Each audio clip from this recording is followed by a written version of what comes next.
शिवा शिवा तू तू तू त्या ठिकाणी जाऊन आलास का? हा सगळं ठीक आहे ना तिथे? ती बाटली सुखरूप आहे ना? त्या बाटलीला कोणी काही केलं नाहीये ना? हा सांग ना. सगळं जागच्या जागी आहे शक्ती. ती बाटली जमिनीमध्ये एकदम सेफ आहे. त्याच्यावर असलेली तुळस, तिचे एक पान पण इकडचं तिकडे नाही झालेलं आहे. सगळं ठिकाणावर आहे. बस सगळं सेफ आहे. आता तरी तुला खात्री पटली ना? तुझा डाऊट गेला ना सगळा?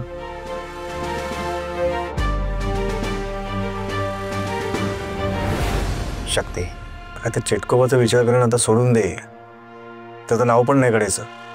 हे बघ, चेटकोबा नावाचा राक्षस आपल्या लाईफमध्ये होता असा विचार पण करू नकोस. विसरून जा सगळं. त्या चेटकोबाने आता आपल्या लाईफमध्ये एवढी उलटापालट केली की असं सहज त्याला विसरून जाणं पण कठीण आहे. पण प्रयत्न तर करायला पाहिजे ना. काय हे वळत आपल्या दोघांना पण खंबीर राहायला पाहिजे. चेटकोबा संपलाय आता. त्याचा नाही, आपल्या नात्याचा विचार करायचा. शिवा खरं तरी सगळं कळतंय मला, पण तरी मला ते स्वप्न का पडलं असेल? त्या स्वप्नाचा नक्कीच काहीतरी पास ना. आता नाव पण नाही काढायचं तसं. नको तो विषय.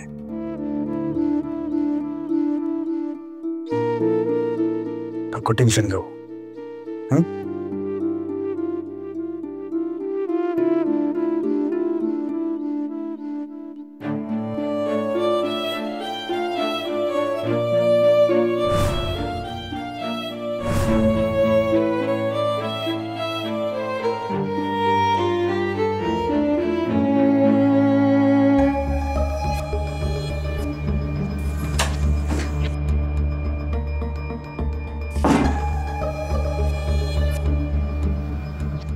हे सगळं काही वेळ लागला का तुम्हाला?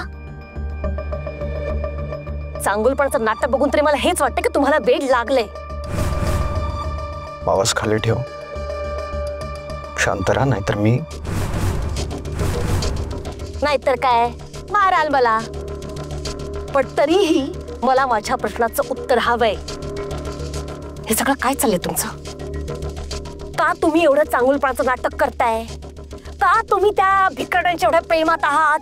का तुम्ही त्यांना ती इडलीची गाडी सुरू करून दिलीत? कशासाठी? तुम्ही तिथे स्वतः राबलात का? सगळं तुझ्या बुद्धीच्या पलीकडचं आहे. अच्छा हो का? तुमच्या बुद्धीला खूप धार आहे ना? मग जा आणि चेटकोबाला शोधून परत आण. जा जा ना.